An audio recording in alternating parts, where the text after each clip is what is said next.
My name's Leroy, I'm 29 years old, and I grew up in suburban Michigan, always feeling second best to my sister Rebecca. Last Christmas exposed the truth when my parents gave her a BMW with a giant red bow while I got a $3 piggy bank. After years of saving for my own car, discovering they'd put that $65,000 vehicle in my name for insurance purposes was the final betrayal. That night at 2 in the morning, I made a decision that changed everything, driving away with what was legally mine and blocking their calls. Before I share how it all went down, drop a comment telling me where you're watching from and hit subscribe if you've ever felt undervalued by the people who should love you most. I was born and raised in a middle-class neighborhood in suburban Michigan. From the outside, we looked like the perfect American family, nice house with a well-kept lawn, 2 cars in the driveway, family vacations once a year. My father, William, worked his way up to become a manager at a successful insurance company. He was stern, logical, and obsessed with appearances. My mother, Diana, sold real estate and was known for her charm and ability to close difficult deals. She was equally concerned with status, always comparing our family to others in the neighborhood. Then there was my sister Rebecca, 4 years younger than me at 25. From the moment she was born, she was the golden child. With her natural blonde hair, bright blue eyes, and outgoing personality, she was the spitting image of our mother. Rebecca breezed through school with straight A's, was homecoming queen, and had more friends than she could count. My parents beamed with pride whenever she entered a room. I, on the other hand, was more like my father's brother, Uncle James, quieter, more thoughtful, with my nose always in a book or tinkering with computers. I wasn't unpopular in school, just more reserved. I maintained a solid B+ average while working part-time jobs from the age of 16. But somehow, my achievements always seemed invisible in our household. The signs of favoritism started early. When Rebecca needed new clothes for school, she got entire shopping sprees at the mall. I wore hand-me-downs from my cousins until I started buying my own clothes with money from mowing lawns. When I needed new shoes because mine had holes, my mother would sigh about expenses. But when Rebecca wanted the latest sneakers that all her friends had, they appeared on her feet the next day. Rebecca's Sweet 16 was an event that still makes me wince when I think about it. My parents rented a venue, hired a DJ, ordered a professional 3-tier cake, and invited over 50 people. The final touch was the brand new iPhone they presented to her in front of everyone. My 16th birthday. My parents forgot about it entirely until I mentioned it at dinner the night before. They hastily picked up a grocery store cake and gave me a $20 gift card. When I made the varsity track team in my junior year of high school, I was thrilled. I wasn't the fastest runner, but I had worked hard to improve my times. My first big meet fell on the same day as one of Rebecca's middle school choir concerts. Without hesitation, my parents chose to attend her performance. "You understand, don't you, Leo? Your sister needs our support. You're more independent." I nodded and said I understood, but the truth was I didn't. "Not really." The pattern continued. Rebecca's minor accomplishments were celebrated with dinners out and social media posts. My achievements, like winning a statewide programming competition, were met with distracted congratulations and quickly forgotten. When Rebecca started high school, my parents bought her a brand new MacBook Pro. "She needs it for her graphic design classes," they explained. When I started community college, taking IT courses while working nearly full-time, I was still using my refurbished laptop that frequently overheated and crashed. College was where the divide became a canyon. Rebecca got accepted into a prestigious university with a decent scholarship, but it didn't cover everything. My parents didn't hesitate to pay the difference, plus her housing, meal plan, books, and a monthly allowance. An investment in her future, my father called it. Meanwhile, I cobbled together enough money for community college by working nights at a local warehouse and weekends at a computer repair shop. I lived at home to save money, paid rent to my parents, and covered my own tuition.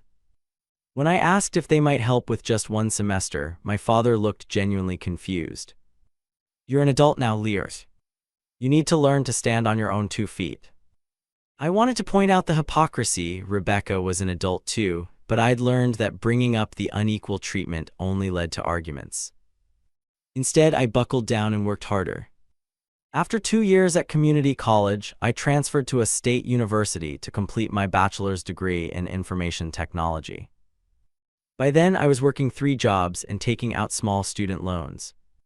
My parents attended my graduation but left early to make it to Rebecca's sophomore art exhibition. Her professor specifically invited us, my mother explained as they hurried out. As an adult, I tried several times to discuss the favoritism with my parents. Each attempt was met with dismissal or defensiveness. "You're exaggerating," my mother would say, waving her hand dismissively. "We love both our children equally." "You've always been jealous of your sister," my father would add, shaking his head. "When are you going to grow out of that?" Eventually, I stopped bringing it up. I decided that instead of fighting for their approval, I would focus on building my own life, one that didn't require their validation. I would prove to myself, if no one else, that I was capable and worthy. And maybe, just maybe, they would finally see my value. Little did I know that this decision would lead to the most painful Christmas of my life, and ultimately to my liberation. After graduating with my IT degree, I stepped into the real world at possibly the worst time, right in the middle of an economic downturn. The job market was brutal, especially for recent graduates with limited experience. I sent out hundreds of applications, had dozens of interviews, and faced rejection after rejection. Meanwhile, Rebecca landed an internship at a prestigious marketing firm through one of our father's golf buddies. "Networking is everything," my father told me smugly, as if I hadn't been trying to build professional connections myself. After 3 months of searching, I finally landed an entry-level IT support position at a local insurance company, not my dream job, but it offered health benefits and stable income. The starting salary wasn't impressive, but it was mine, earned without any family connections or handouts. I found the cheapest apartment I could that wasn't in a dangerous area, a tiny 1-bedroom on the 3rd floor of an older building with no elevator and temperamental plumbing. It was small, but it was mine. I furnished it with second-hand items from thrift stores and marketplace finds. My parents visited once, my mother wrinkling her nose at the neighborhood and my father commenting that the place had potential, their code for disapproval. Without a car, I relied on public transportation, waking up 2 hours before my shift to catch the right bus connections. Rain, snow, or shine, I made that commute, often arriving home exhausted after long days. But instead of complaining, I made a plan. On my first day of work, I opened a separate savings account labeled Car Fund. Each payday, before paying any other bills, I would transfer a set amount into this untouchable account. My goal was modest but meaningful: a reliable used Toyota Camry, nothing fancy, just dependable transportation that would make my daily commute less of an ordeal. I tracked every dollar I spent in a detailed spreadsheet. Meal prep replaced takeout. Store-brand products replaced name brands. I cut my own hair, brewed coffee at home, and learned basic repairs to avoid calling maintenance. My few indulgences were Netflix, shared with a friend, and occasional weekend hikes that cost nothing but bus fare. When friends invited me to expensive outings, I suggested alternatives or simply declined, keeping my eyes on the prize. Every month, I watched my car fund grow. $500, $1,000, $2,000. It became a game. How much could I add this month? Could I beat last month's deposit? After my first year at work, I earned a small raise and immediately increased my car fund contribution rather than upgrading my lifestyle. By the end of my second year, I had nearly $7,000 saved. By the third year, almost $12,000. I researched cars obsessively: reliability ratings, maintenance costs, fuel efficiency, insurance rates. I knew exactly what I wanted and exactly how much I needed. Just a few more months of saving and I could buy my car outright, no loans, no monthly payments, just clean ownership. The pride I felt in this achievement was immense. No one had helped me. Every dollar represented my hard work, discipline, and delayed gratification. This wasn't just about a car anymore, it was proof that I could set a goal and reach it through my own efforts. During this time, I met Sarah at a friend's board game night. She worked as an elementary school art teacher and understood living on a tight budget. Unlike previous dates who'd been put off by my frugality, Sarah appreciated my financial discipline. "You know what you want and you're working for it," she told me. That's sexy. We started dating seriously, spending evenings cooking together in my tiny kitchen or finding free community events to attend. Sarah became my biggest cheerleader, celebrating each deposit into my car fund as if it were a major victory. With her, I could talk openly about my family dynamics without feeling judged. She listened as I described the latest example of my parents' favoritism, how they had helped Rebecca with the down payment on her downtown apartment while suggesting I look into more affordable housing options when I mentioned possibly moving closer to work. Family gatherings became increasingly uncomfortable. Sunday dinners at my parents' house turned into showcases of Rebecca's latest accomplishments, with subtle digs at my career and lifestyle woven throughout the conversation. "IT support is a good starting position," my father would say, emphasizing starting. "But you really should be thinking about management tracks if you want real success. Rebecca's company is sending her to a conference in Chicago next month," my mother would add. "All expenses paid." That's what happens when you work for a forward-thinking organization. I'd smile and change the subject, the familiar ache of inadequacy settling in my chest. Sarah would squeeze my hand under the table, her silent support keeping me grounded. Uncle James became my unexpected ally during this time. My father's older brother had always been the family outlier, choosing to teach high school science rather than entering the lucrative family insurance business. During one particularly tense Thanksgiving dinner, after my parents spent 20 minutes gushing over Rebecca's minor promotion, Uncle James deliberately turned to me.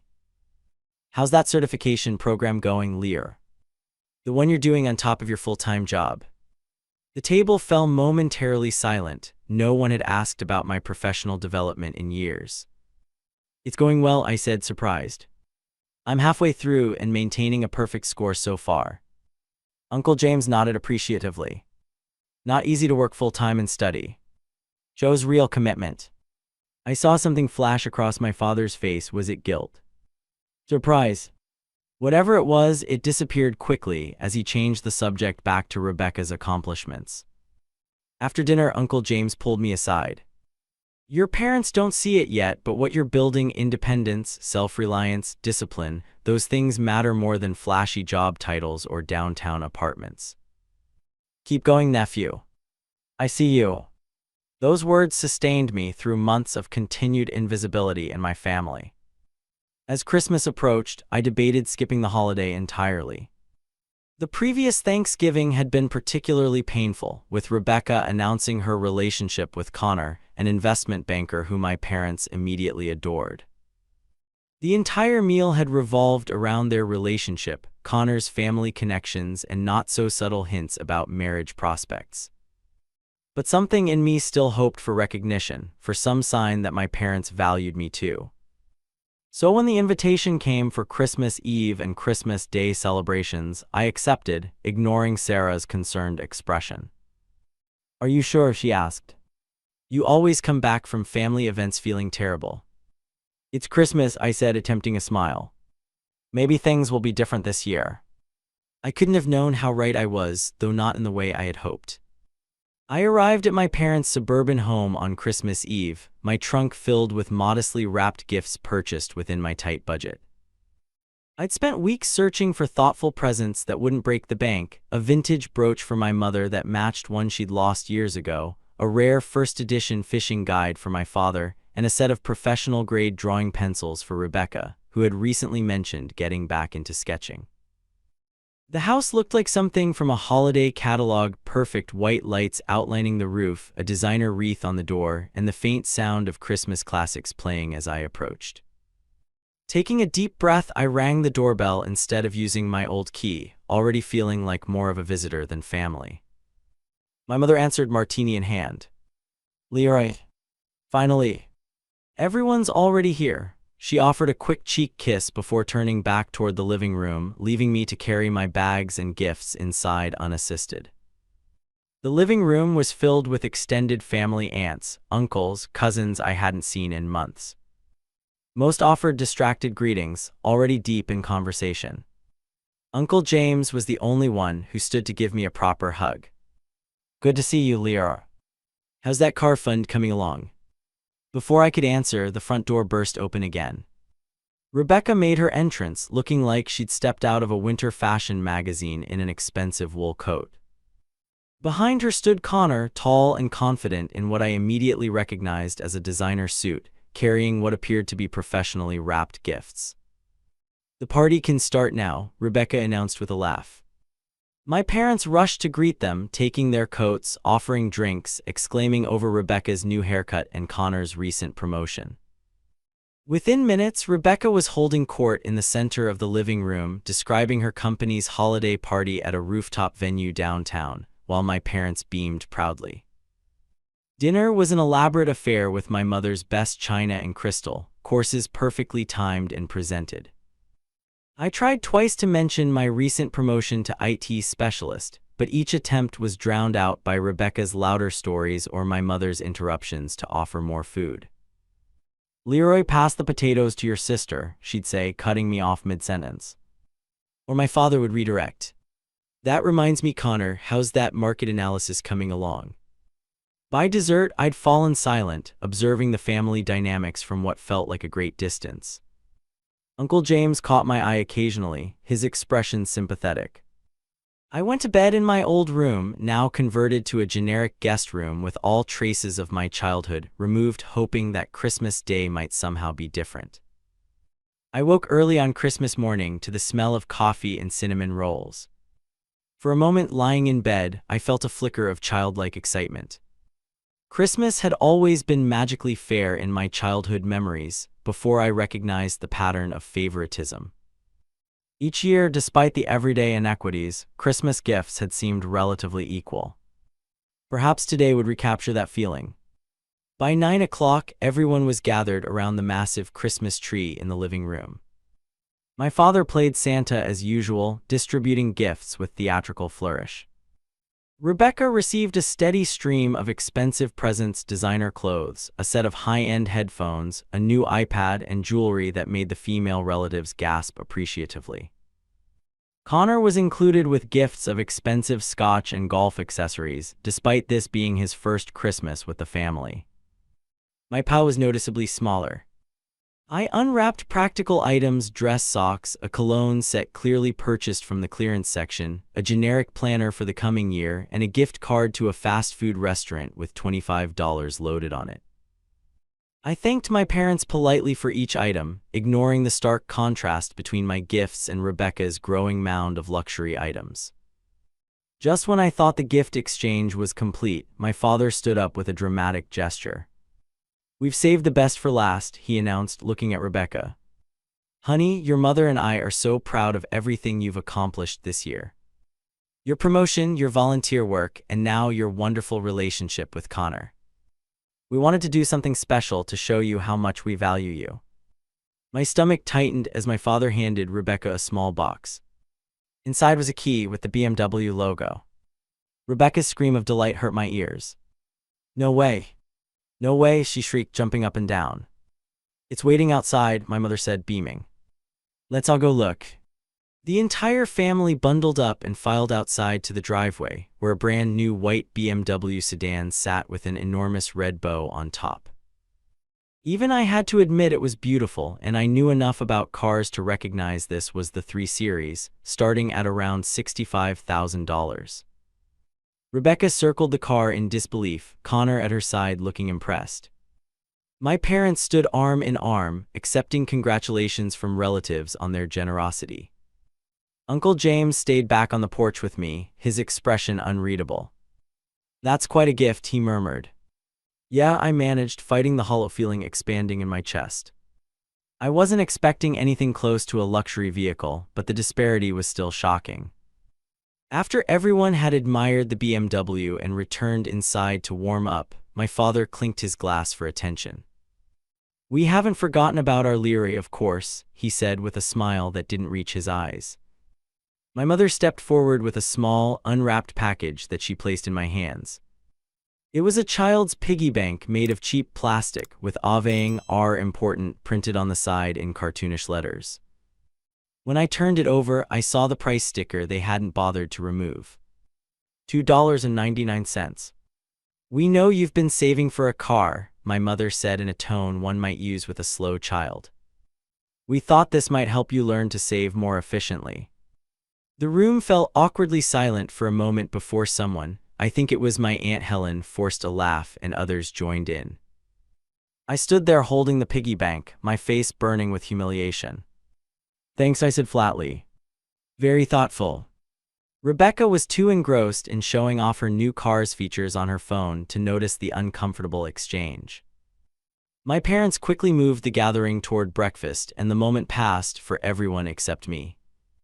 During the chaos of breakfast preparation, I slipped into my father's home office to use the bathroom attached to it. As I washed my hands, I noticed a folder on his desk labeled BMW Purchase. I shouldn't have looked, but something compelled me to flip it open. What I found inside stopped my heart for a moment. The purchase agreement, financing documents, and insurance papers for the BMW were all in my name. Not Rebecca's. Mine. I read through the paperwork with increasing disbelief. My father had used my information to finance the vehicle. My signature had been forged on several documents. The insurance was cheaper because of my clean driving record and good credit score, both of which I'd worked hard to establish. In that moment, standing in my father's office with fraudulent documents in my hand, the full picture came into devastating focus. Not only had my parents given my sister a luxury vehicle while giving me a child's toy, but they'd used my financial identity to do it. They'd committed fraud, forgery, and identity theft against their own son. I carefully took photos of all the documents with my phone, then replaced the folder exactly as I'd found it. When I rejoined the family, I was oddly calm, the kind of calm that comes when something inside you has broken beyond repair. Uncle James caught my eye across the room, concern evident in his expression. I gave him a small nod to indicate I was okay, but the truth was, I had never been further from okay in my life. The rest of Christmas Day passed in a blur. I smiled at appropriate moments, helped clean up after meals, and nodded along to conversations while my mind raced with implications and possibilities. Rebecca continued to gush about her new car, my parents basked in her gratitude, and I silently counted the hours until I could leave. That evening, as family members departed and Rebecca left with Connor to show off her new BMW to his family, I overheard my parents talking in the kitchen while I pretended to watch TV in the adjacent room. "Do you think Leroy suspected anything?" my mother asked in a hushed tone. "Not a chance," my father replied confidently. "He doesn't pay attention to financial details. His credit score saved us nearly $100 a month on the insurance, and we got a better interest rate on the financing."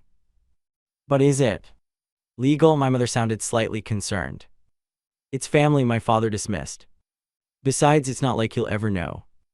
Rebecca gets the car she deserves, and Leroy's credit gets a boost from the timely payments we'll be making. Everyone wins."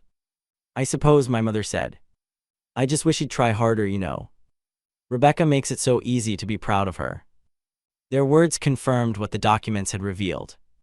This wasn't just about favoritism anymore, this was calculated exploitation. They had used me, stolen my identity, and then had the audacity to wish I would try harder to earn their pride. In that moment, a plan began to form in my mind. A plan that would change everything. The rest of Christmas evening passed with me on autopilot, helping clean up dinner dishes, nodding at appropriate moments during conversation, even forcing a laugh when required. Inside, though, I was shutting down, compartmentalizing the pain and betrayal into a tight box while my mind raced with implications. When my phone buzzed with a text from Sarah, "How's it going?" Surviving family Christmas, I nearly broke down. I stepped outside onto the back porch, ostensibly for better reception, and called her instead of texting back. "Leroy, what's wrong?" she asked immediately, hearing something in my simple "hey" that told her everything wasn't okay. I can't talk about it now, I managed, my voice low. But it's bad, Sarah. Worse than anything they've done before. Do you want me to come get you? The immediate offer of rescue nearly brought me to tears. No, I'll handle it. I just needed to hear your voice. I took a deep breath of cold December air. I'll call you later tonight, okay? After hanging up, I returned inside where my family had settled in the living room for their traditional Christmas movie viewing. Rebecca was absent, having left with Connor to show off her new BMW to his family. I sat in a corner armchair, barely registering the holiday classic playing on the large screen. Instead, I was at a crossroads, facing the most significant decision of my adult life. For years, I'd tried to earn my parents' approval. I'd worked hard, kept my complaints to myself, maintained the relationship despite the constant favoritism. But using my identity, my credit score that I'd built through years of financial responsibility, to purchase a luxury vehicle for my sister. That crossed a line that couldn't be uncrossed. Throughout the movie, my mother periodically glanced my way, perhaps noting my unusual quietness. Are you feeling all right, Lear? You're awfully quiet. Just tired, I replied with a forced smile. It's been a long day. My father barely looked up from his phone. Your sister's already posted pictures of her new car. Getting lots of likes. Of course she was.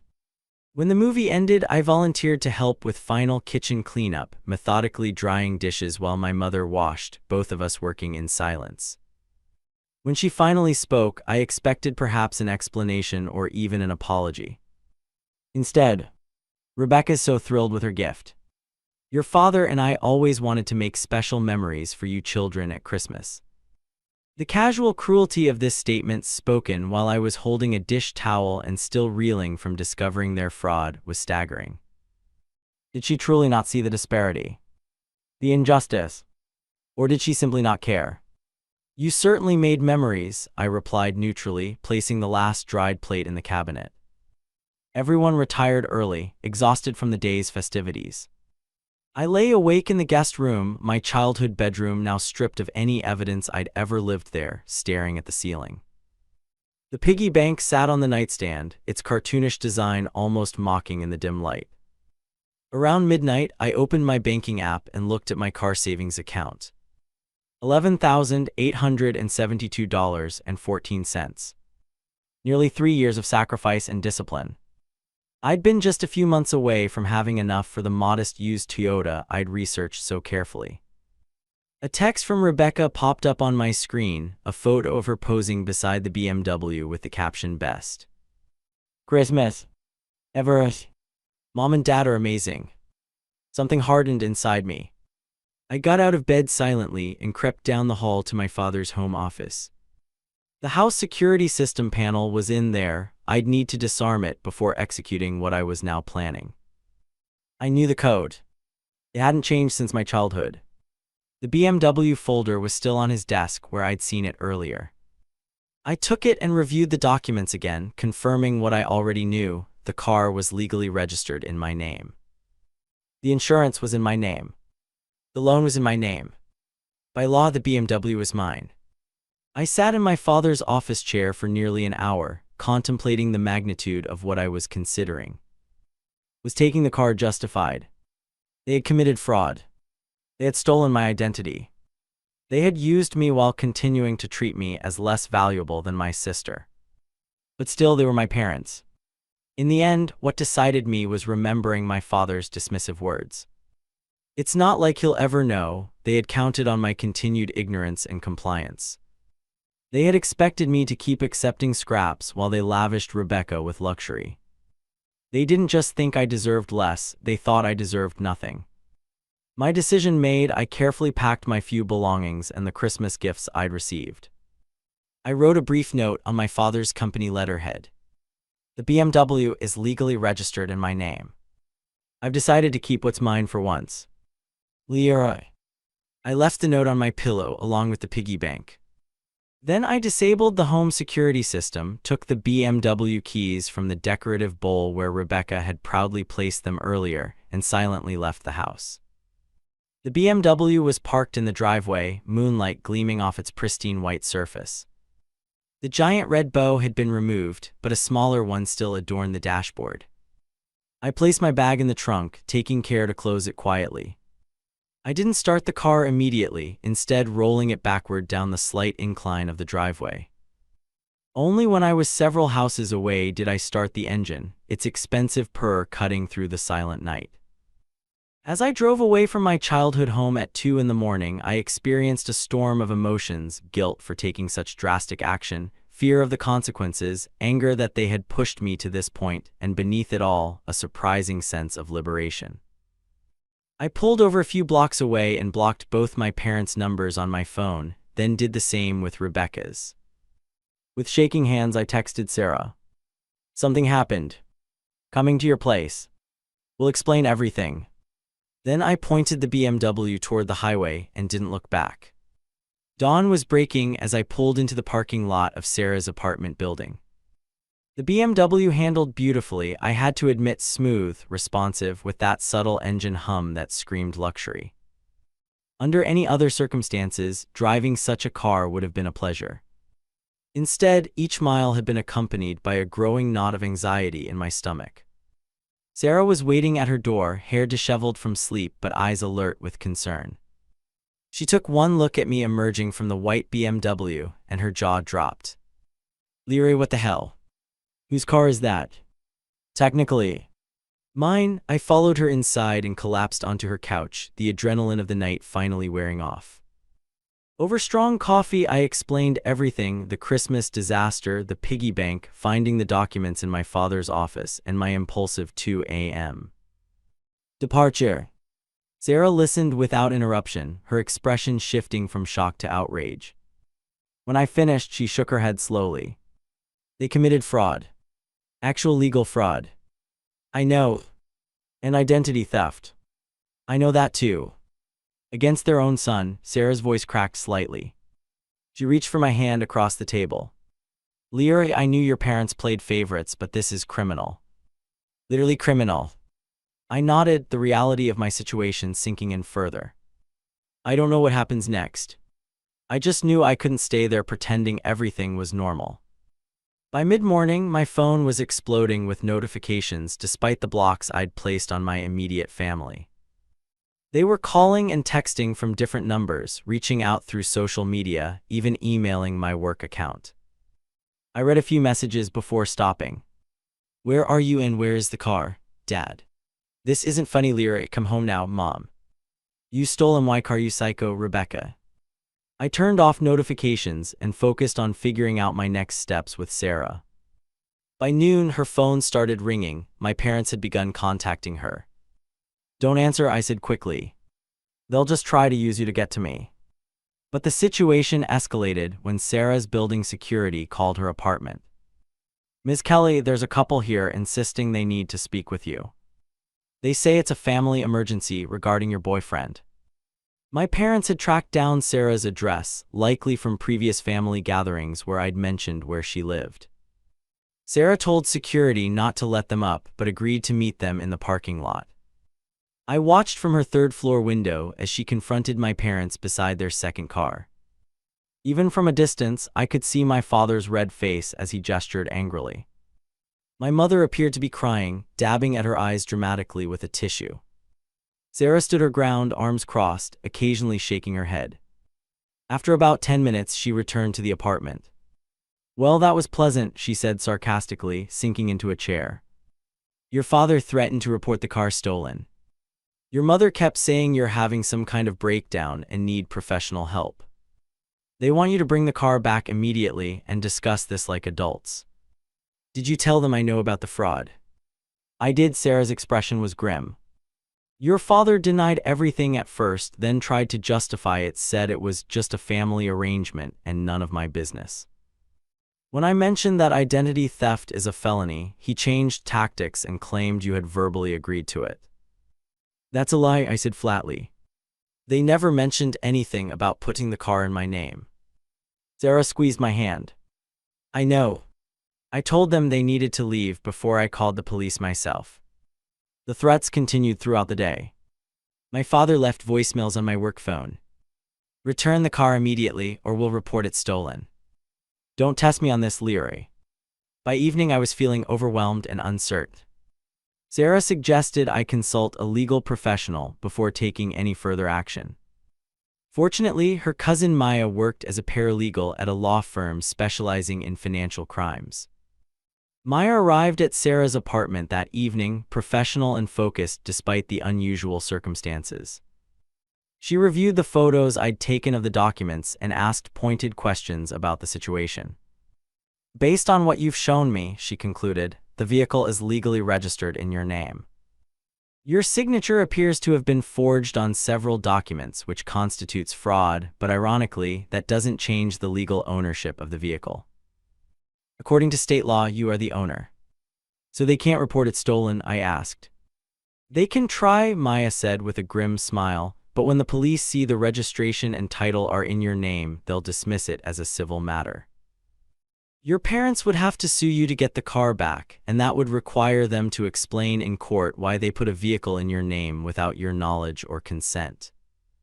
This information provided some relief, but the emotional toll was mounting. Rebecca had taken to social media, posting a story about how her mentally unstable brother had stolen her Christmas gift in the middle of the night. Several relatives commented with concern and offers to help find Leroy and get him help. Uncle James was the only family member who contacted me differently. His text simply read, "Are you safe? Do you need anything?" I responded truthfully, "I'm safe. I found out they put the BMW in my name without telling me. I took it and left." His reply came quickly. "I suspected something wasn't right with that gift. Taking legal documents without permission is serious. Call me when you're ready to talk." The next day, things escalated further when my parents showed up at my workplace. Fortunately, I had called in sick, anticipating something like this might happen. My supervisor later told me they'd caused a scene in the reception area, claiming they needed to speak to me about an urgent family matter. Security had eventually asked them to leave. That evening, as Sarah and I were discussing whether I should consider getting a restraining order, there was a knock at her door. Through the peephole, we saw a police officer. My heart sank. They had actually reported the car stolen. Sarah opened the door while I stood back, trying to appear calm despite my racing pulse. "Good evening, ma'am," the officer said. "We're responding to a report about a white BMW that may be located on the premises. Are you familiar with this vehicle?" Sarah nodded. "Yes, officer. The car belongs to my boyfriend, Leary. It's registered in his name." The officer looked at his notes. "Yes, that matches our information. There seems to be a family dispute about the vehicle. Is Leary available to speak with me?" I stepped forward, introduced myself, and explained the situation as calmly as possible, showing the officer the photos of the registration and title documents on my phone. "So the vehicle is registered in your name, but your parents purchased it intending it for your sister," he clarified. "Yes, sir. Without my knowledge or consent. I only discovered they had used my identity when I found the documents." The officer nodded, looking uncomfortable. "This appears to be a civil matter rather than criminal. The vehicle is legally registered to you, so you haven't stolen anything. I would suggest your family consult with an attorney to resolve the dispute."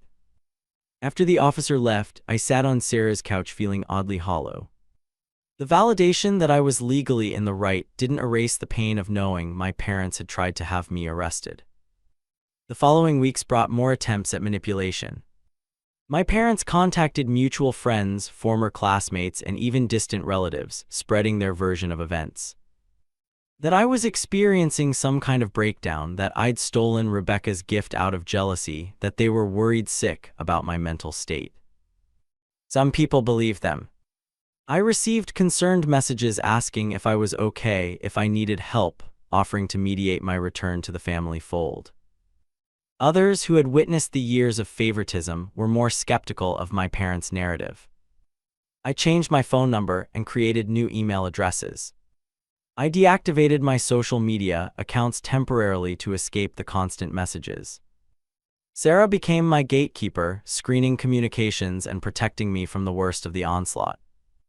Uncle James remained my one connection to the family. We met for coffee at a neutral location, where he shared what was happening on their end. "Your parents are furious, of course," he said. "But they're also scared. They know what they did was wrong, legally speaking. Rebecca is taking it the hardest. She really believed the car was hers. She doesn't understand why you would ruin Christmas like this." "And what do you think?" I asked cautiously. Uncle James sighed heavily. "I think they've been treating you unfairly for years, and this was the final straw. I don't necessarily agree with how you handled it, but I understand why you felt you had no other choice." His support meant more than I could express. Before we parted, he handed me an envelope. "I found these in your father's desk when I was helping your mother organize some tax documents. Thought you might want them." Inside were original copies of the forged documents. Apparently, my father had kept duplicates. "These might be useful if things escalate further," Uncle James said quietly. The documents provided an additional layer of security, but the emotional fallout continued. I began having trouble sleeping, plagued by dreams of confrontations with my family. Work performance suffered as I struggled to concentrate. Sarah suggested I might benefit from talking to a therapist, and after some resistance, I agreed. Dr. Patterson specialized in family trauma. During our first session, she listened to my story without judgment, then offered a perspective I hadn't considered. "What you're describing, the long-term favoritism, financial exploitation, and emotional manipulation, are forms of family abuse," she said gently. "Your reaction wasn't just about the car. It was about finally saying no more to years of mistreatment." Those words, family abuse, hit me hard. I'd never thought of my situation in those terms before. But putting a name to it somehow made it both more real and more manageable. I wasn't overreacting. I was finally reacting appropriately to something genuinely harmful. As January turned to February, the intensity of my family's efforts to contact me gradually decreased. The BMW remained parked in a secure garage Sarah's landlord had available for rent. I rarely drove it, feeling uncomfortable with its flashy luxury and the complicated emotions it represented. Then, on a cold February morning, I received a formal letter from an attorney representing my parents. It demanded the return of the vehicle and threatened legal action if I didn't comply within 10 days. Maya reviewed the letter and laughed without humor. "They're bluffing," she said confidently. "Any lawsuit would require them to explain the forgery and fraud. Their own attorney probably advised against this, but they insisted." She helped me draft a response, attaching copies of the forged documents and stating clearly that any further communication should come through legal representation. We sent it certified mail, requiring signature confirmation. No lawsuit materialized. The 10-day deadline came and went. Then 20 days. Then a month. The silence was almost more unsettling than the harassment had been. What were they planning next? Or had they finally accepted that their actions had consequences? I was about to find out. A full month after Christmas, I was still driving the BMW, though the novelty had long worn off. The luxury vehicle felt like an albatross around my neck, a physical reminder of family betrayal rather than a symbol of success. Every time I slid into the driver's seat, I felt a mixture of vindication and discomfort. This wasn't the car I had saved for. This wasn't the life I had planned. Over coffee one morning, Sarah watched me absently fidgeting with the BMW key fob. "You don't actually want that car, do you?" she asked perceptively. I looked up, surprised by the question, but instantly recognizing its truth. "No, I never did. So why keep it?" The answer came easily. "Because it's the first time I've stood up for myself with them. If I give it back now, it's like saying they can continue treating me this way." Sarah nodded thoughtfully.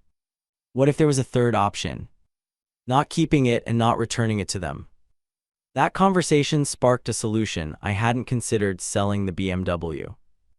After consulting with Maya about the legality, since the car was fully in my name, I had every right to sell it. I listed it with a luxury car dealer.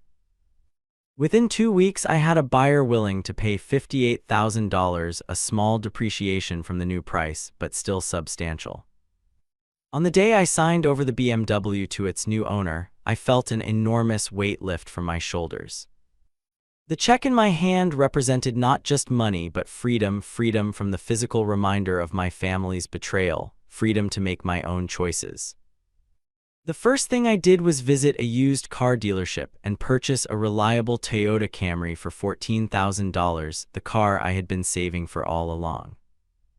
It wasn't flashy or luxurious, but it was practical, dependable, and most importantly, it was truly mine, chosen by me, paid for by me, with no strings or complicated emotions attached. I deposited the remaining $44,000 into a new account at a different bank. This money represented security and options I'd never had before, but I was determined not to let it change my fundamental values or work ethic. I continued working my IT job, maintained my frugal lifestyle, and focused on emotional recovery rather than material upgrades. Sarah and I decided to move to a new apartment across town, partly for the shorter commute to our jobs, but mostly to make it harder for my family to find us. The new place was only slightly larger than Sarah's previous apartment, but felt like a fresh start. We furnished it together, creating a space that reflected both our personalities and our shared future. Despite my efforts to move forward, my parents continued their campaign to reestablish contact. They sent letters to my workplace. They attempted to message Sarah through professional networking sites. Once, my mother even approached one of Sarah's coworkers at the elementary school, trying to pass along a note to me. Each attempt felt like a violation of the boundaries I was working so hard to establish. With Dr. Patterson's guidance, I drafted a formal cease and desist letter and had it delivered by a process server. The letter stated clearly that any further contact would be considered harassment and would be dealt with legally. I didn't want to take such a severe step, but their persistent boundary violations left me no choice. The letter worked, or at least it changed their tactics. Direct contact attempts stopped, but I soon discovered they had enlisted family members as intermediaries. Cousins I hadn't spoken to in years suddenly reached out with casual messages that inevitably turned to, "Your parents really miss you. They just want to talk." Uncle James remained my only connection to the family, providing occasional updates without pressure or agenda. During one of our monthly lunches, he shared information that surprised me. "Rebecca and your parents aren't getting along so well these days," he said, stirring his coffee thoughtfully.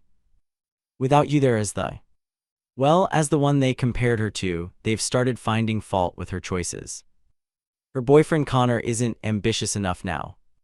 Her job isn't prestigious enough. It's like they need someone to criticize, and with you gone, she's the only target." I felt an unexpected twinge of sympathy for Rebecca. She had benefited from being the favorite child, certainly, but perhaps she'd been trapped in that role just as I'd been trapped in mine. "There's something else you should know," Uncle James continued. "Your father's been having health problems. Nothing life-threatening, high blood pressure, stress-related issues. Your mother's convinced it's because of worry over you, but the doctor says it's more likely decades of poor diet and workaholism." I nodded, unsure how to feel about this information. I didn't wish ill health on my father, but neither did I accept responsibility for his medical conditions. The fact that my mother was trying to use his health as leverage only reinforced my decision to maintain distance. My own healing process continued with weekly therapy sessions. Dr. Patterson helped me understand that what I'd experienced was a form of family trauma with real psychological impacts. I struggled with persistent feelings of unworthiness and had difficulty trusting others' affection or praise. Simple compliments at work would trigger suspicion. What did they really want from me? Sarah's patience during this period was extraordinary. She understood when I needed space and provided reassurance when insecurities surfaced. Our relationship deepened through the crisis, built on honest communication and mutual respect. "You know what I love most about you," she said one evening as we walked through a neighborhood park. "Your resilience. After everything your family put you through, you still managed to be kind and thoughtful. You didn't let their treatment define you." Those words meant more than any luxury gift could have. Gradually, I began rebuilding social connections outside of my family. I reconnected with college friends I'd lost touch with during years of working multiple jobs. I joined a local tech meetup group and found community among fellow IT professionals. Sarah introduced me to her friends, who welcomed me without reservation. These new relationships helped me understand what healthy connections felt like: relationships based on genuine appreciation rather than obligation or utility. 6 months after the Christmas incident, I received an unexpected email from Rebecca. The subject line was simply, "Can we talk?" After consulting with Sarah and Dr. Patterson, I agreed to meet Rebecca at a neutral coffee shop during daytime hours. I arrived early, choosing a table with a clear view of the door, unsure if this was a genuine outreach or a setup for a confrontation with my parents. Rebecca arrived alone, looking different than I remembered, less polished, more subdued. She sat across from me, hands wrapped around her coffee cup as if seeking warmth. "I'm not here to convince you to talk to Mom and Dad," she began, surprising me with her directness. I needed to understand what happened from your perspective." For the next hour, we had the most honest conversation of our lives. I explained how years of favoritism had affected me, culminating in the fraudulent car registration that broke my trust completely. To my surprise, Rebecca listened without defending our parents. "I always knew they treated you differently," she admitted quietly. "But I told myself it was because you were more independent, that you didn't need as much as I did." It was easier than acknowledging what was really happening. She shared that the BMW incident had created ripple effects I hadn't anticipated. Once I was gone, my parents' expectations for her had intensified. Without me as a contrast to make her look successful by comparison, she was struggling to meet their ever-increasing demands. "Connor broke up with me," she revealed. "He said my family was too much drama. And he's right. Ever since Christmas, it's been chaos. Mom cries all the time, Dad's health is declining, and somehow they expect me to fix everything." As our conversation concluded, Rebecca didn't ask me to reconcile with our parents. Instead, she asked something more personal. "Do you think we could try to have some kind of relationship, just you and me, separate from them?" I didn't have an immediate answer. Years of seeing her as an extension of our parents' favoritism made it difficult to imagine a standalone relationship. But the fact that she was asking indicated growth on her part. "I'm not ready for that yet," I said honestly. "But I appreciate you reaching out. Maybe in time." She nodded, accepting this boundary without argument, another sign that perhaps she was changing. As I drove home in my Toyota, I realized that true independence wasn't just about financial self-sufficiency or physical distance from my family. It was about reclaiming my narrative, setting healthy boundaries, and building a life based on authentic connections rather than desperate attempts to earn conditional love. The road to healing wasn't linear. There were still nights when memories of past hurts kept me awake, still moments when insecurities threatened to overwhelm me. But increasingly, there were also days filled with genuine joy, achievement recognized on its own merits, and love freely given without hidden agendas. The BMW was gone, but what remained was far more valuable, a sense of self-worth that couldn't be measured in dollars or status symbols. The $3 piggy bank my parents had given me as a final insult. I'd kept it, placing it on my desk as a reminder not of their cruelty, but of my own strength in finally saying enough. 2 years have passed since that fateful Christmas night when I drove away in a BMW that was legally mine but never meant for me. Looking back now from a place of relative peace and stability, I can see how that moment of crisis became the catalyst for genuine transformation in my life. Sarah and I got engaged last month. The proposal wasn't elaborate or expensive, just the two of us hiking to a waterfall we've visited every year since we started dating. The ring was modest but meaningful, purchased with money I'd saved specifically for this purpose. When she said yes, I felt a joy untainted by family expectations or comparisons, purely my own moment of happiness. Professionally, I found my stride as well. The company I work for promoted me to IT manager last year, a position that came with increased responsibility and a substantial salary increase. My boss cited my problem-solving abilities and calm leadership during several system crises as key factors in the decision. For perhaps the first time in my career, I fully believed the praise was genuine and earned, not something I needed to question or doubt. The most profound changes, however, have been internal. Through continued therapy and conscious effort, I've developed a new understanding of family, one based on choice and mutual respect rather than obligation and genetics. My relationship with Uncle James has deepened into a meaningful mentorship. He's become the father figure I always needed, offering guidance without judgment, support without strings. My relationship with my parents has evolved into something I never expected. After about a year of no contact, I received a letter not demanding reconciliation or making accusations, but acknowledging that they missed me in their lives. It wasn't an apology, not exactly, but it was the first communication that didn't attempt to manipulate or control. After careful consideration and discussion with Dr. Patterson, I responded with clear boundaries. I would be willing to have limited contact, occasional phone calls, perhaps a lunch meeting every few months, but only if they respected my autonomy and stopped trying to dictate the terms of our relationship. To my surprise, they agreed.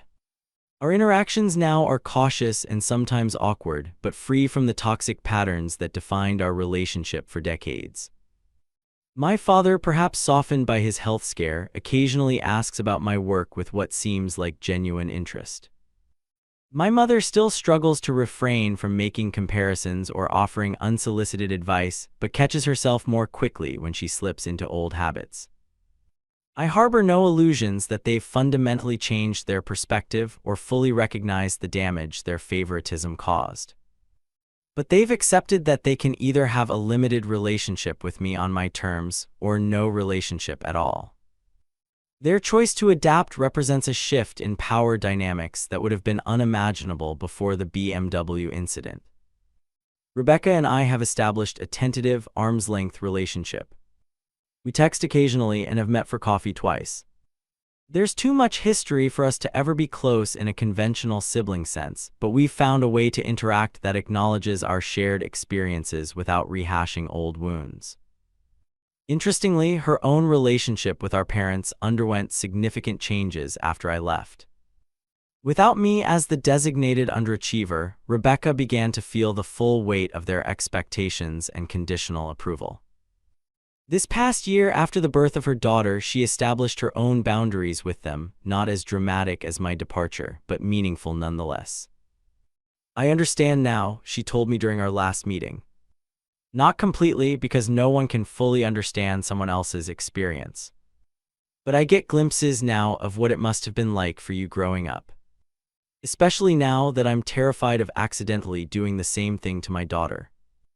The fact that Rebecca is consciously trying to break the cycle of favoritism with her own child gives me hope that some good has come from the painful family dynamics we experienced. As for the money from selling the BMW, most of it remains in savings, a safety net I never had before.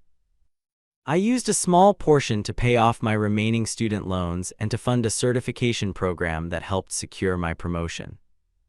The rest is earmarked for a future home down payment. Sarah and I are looking at modest houses in friendly neighborhoods, places where we might eventually raise children of our own.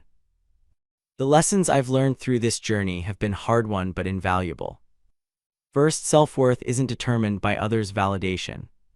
For years, I measured my value through my parents' approval, or lack thereof. Learning to recognize my own achievements and qualities independent of external validation has been liberating. Second, setting boundaries isn't selfish, it's necessary for mental health and authentic relationships. The guilt I initially felt for cutting contact with my family has been replaced by understanding that healthy boundaries protect everyone involved. Third, sometimes the bravest thing you can do is walk away. Our culture emphasizes family loyalty and reconciliation at all costs, but there are situations where distance is the healthiest option. It took courage to drive away that Christmas night, but staying would have required accepting continued exploitation and disrespect. Fourth, material possessions don't define love. The BMW was never about transportation, it was about status and favoritism. True love manifests in respect, support, and recognition, not in the price tag of gifts. Finally, and perhaps most importantly, we can build chosen families based on mutual respect when our biological families fail us. The community I've created with Sarah, Uncle James, and close friends provides the support and belonging I always sought from my parents. I still have the $3 piggy bank. It sits on my home office shelf, not as a reminder of humiliation, but as a symbol of how far I've come. What my parents intended as an insult became a turning point that led to liberation. Sometimes I drop spare change into it, and when it's full, I donate the contents to a local youth mentoring program that supports kids from difficult family situations. The irony isn't lost on me that the piggy bank has ultimately provided more value than the BMW ever could have, not in monetary terms, but in the perspective it represents. That cheap plastic toy marked the moment I stopped accepting scraps of affection and started building a life worthy of the love and respect everyone deserves. If you're watching this and recognize your own family dynamics in my story, please know you're not alone.